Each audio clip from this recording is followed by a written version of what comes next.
चुनाव आता है तो इस तरह का कैबत शुरू हो जाता है, इस तरह का तोड़ फोड़ शुरू हो जाता है, सोशल इंजीनियरिंग का खेल शुरू हो जाता है, समाज को बांटने का खेल हो जाता है। सरकार से हम इतना ही कहेंगे कि अगर आप थोड़ा बहुत भी सेंसिटिव हैं यहाँ के युवाओं के प्रति, रोज़गार देने के प्रति, तो एक निष्पक्षता होनी चाहिए और लोगों से बैठ के बात भी करना चाहिए कि आप रोज़गार दीजिए ना, आप नौकरी दीजिए ना, मना कौन कर रहा है? आप दीजिएगा लोगों को तो निश्चित तौर पर जनता आपके साथ रहेगी। दिखावा क्यों कर रहे हैं, बोल क्यों रहे हैं? और कौन जुमलेबाजी कर रहा है, नहीं कर रहा है, इसका फैसला तो जनता करेगी। नमस्कार, बिहार इन शॉर्ट देख रहे हैं आप और मैं हूं आपके साथ अविनाश। इस वक्त हमारे साथ बातचीत करने के लिए बिहार सरकार के पूर्व मंत्री और हम पार्टी के राष्ट्रीय अध्यक्ष संतोष मांझी जी हैं। सवाल यह है कि बीपीएससी टीचर रिक्रूटमेंट को लेकर इस तरीके से बात कही गई थी। अब शिक्षक की जो तैयारी स्टूडेंट कर रहे हैं बीपीएससी के लिए, वो उनमें अभी भी चिंतन है कि क्या उनको नौकरी मिल पाएगी।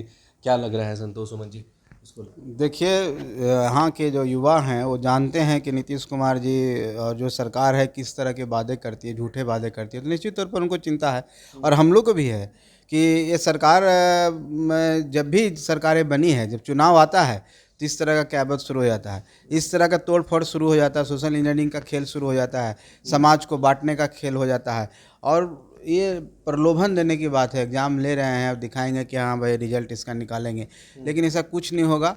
सब बेचारे हमारे युवा परेशान हो रहे हैं। ये सरकार की मंशा नहीं है, सरकार झूठे वादे करती है, तो निश्चित तौर पर उनकी भी चिंता जायज़ है। लेकिन सरकार से हम इतना ही कहेंगे कि अगर आप थोड़ा बहुत भी सेंसिटिव हैं यहाँ के युवाओं के प्रति, रोज़गार देने के प्रति, तो एक निष्पक्षता होनी चाहिए और लोगों से बैठ के बात भी करना चाहिए। यहाँ तो है कि तुगलकी एक तरह से आदेश आता है कि ये चीज़ आज बंद हो गया, ये चीज़ हम करेंगे।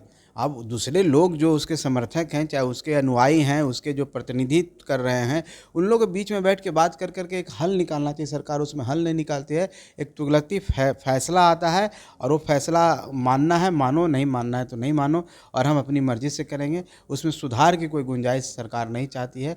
तो सरकार की मंशा साफ नज़र आ रहा है कि इनको रोज़गार देना नहीं है, सिर्फ रोज़गार का दिखावा करना है। लेकिन जेडीयू कोटे से मंत्री हैं श्रवण कुमार, उन्होंने कहा है कि हमारी जो सरकार है, जो भी बच्चे पास करेंगे उनको जॉब मिलेगी, लेकिन जो दिल्ली में जो सरकार है वो जुमलेबाजी करती है और हम लोग 10 लाख नौकरी और 10 लाख रोजगार दें, इसीलिए बेचैनी में हैं वो लोग, घबराहट में हैं दिल्ली वाले।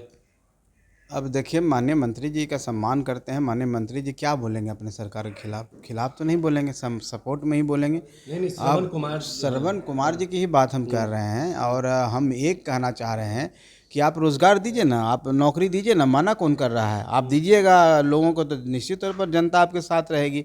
दिखावा क्यों कर रहे हैं, बोल क्यों रहे हैं? और कौन जुमलेबाजी कर रहा है, नहीं कर रहा है, इसका फैसला तो जनता करेगी। और जनता अगर आपके पक्ष में है तो आपको चुनाव जितवा देगी, आपको उसका रिजल्ट फलाफल मिलेगा। इसका तो हम समझते हैं कि 24 में और 25 में डिसीजन हो जाएगा जनता किसके साथ है। कौन जुमलेबाजी करती है, आप करते हैं, को करते हैं, तो निश्चित तौर पर जनता इसको एक तरह से समझिए कि बता देगी। तो हम समझते हैं कि जनता सब समझ रही है और जनता किसके साथ है ये भी नज़र आ रहा है।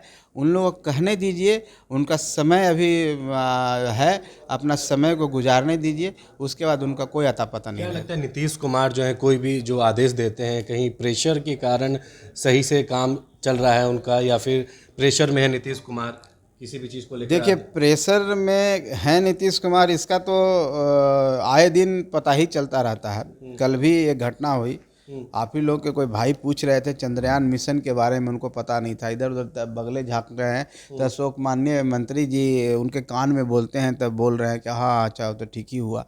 तो सोच लीजिए कितना संवेदनशील हमारे मुख्यमंत्री जी हैं।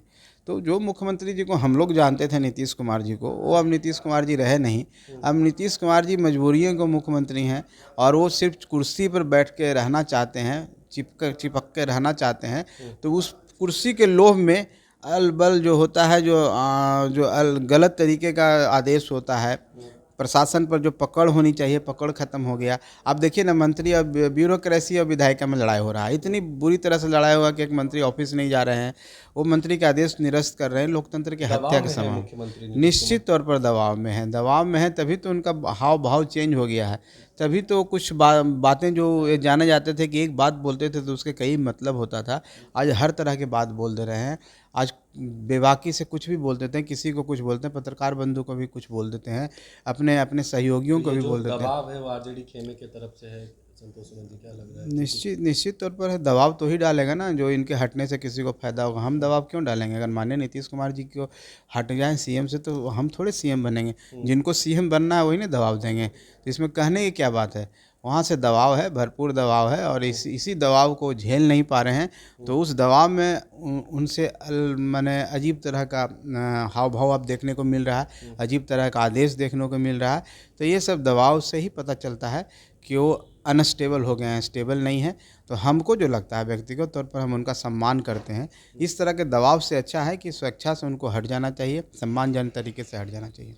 अब जीतन राम मांझी को लेकर जिस तरीके से जीतन राम मांझी ने बयान दिया था, शराबबंदी कानून हटाने को जो वोट देंगे, उसको लेकर आज रत्नेश सदा ने कहा है कि जीतन राम मांझी का उम्र का तकाजा है, इस उम्र में वो कुछ भी बोलते रहते हैं। रत्नेश सदा ने बयान दिया आज जदयू कार्यालय में, जिस तरीके से जीतन राम मांझी दारूबंदी को लेकर कह रहे अब थे। देखिए, किसी के ऊपर हम टिप्पणी नहीं कर सकते हैं और नहीं करना चाहिए।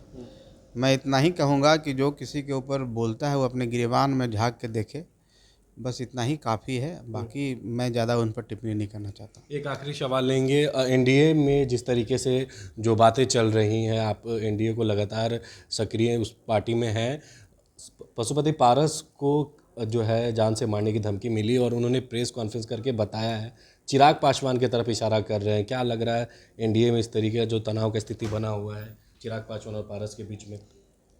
देखिए, मैंने तो स्टेटमेंट सुना नहीं, और दुर्भाग्यपूर्ण है कि बिहार में केंद्रीय मंत्री पर भी इस तरह के कॉल्स आते हैं।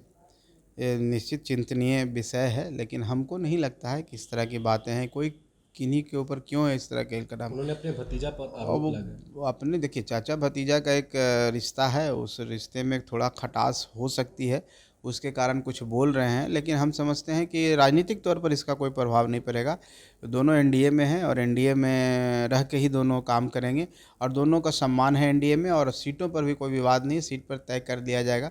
भारतीय जनता पार्टी की जो शीर्ष नेतृत्व है, हम समझते हैं कि दोनों को बैठा करके सीट पर तो भी। हाजीपुर में जिस तरह के पेच फंसा हो, क्या लग रहा है पारस जो सीट छोड़ देंगे भतीजे के लिए? देखिए, कोई पेच उच नहीं है। हम्म। वो कोई अपने दिल की बात को बोलते हैं, किस कारणों से बोलते हैं इस पर मैं नहीं जाना चाहता हूँ। लेकिन हम समझते हैं कि जब समय आएगा तो समय पर सब क्लियर हो जाएगा कौन कहाँ से लड़ेंगे, और स्वेच्छा से सब अनाउंस करेंगे कि हम यहाँ से लड़ेंगे। इस एनडीए में कोई विवाद नहीं है। चलिए, तो ये हमारे साथ बात कर रहे थे बिहार सरकार के पूर्व मंत्री संतोष मांझी, जिन्होंने तमाम चीज़ों को लेकर बताया और जिस तरीके से नीतीश कुमार इन दिनों अब दबाव में हैं और एक तरफ से दबाव दिया जाता है, इसलिए सही डायरेक्शन में कोई भी जो है आदेश नहीं देते। वहीं चिराग पासवान और पशुपति पारस के बीच में जो तनावपूर्ण स्थिति बनी, उसको लेकर भी अपना जो है उन्होंने बयान दिया है। इस खबर में फिलहाल इतना ही है। वीडियो देखने के लिए आपका बहुत बहुत शुक्रिया।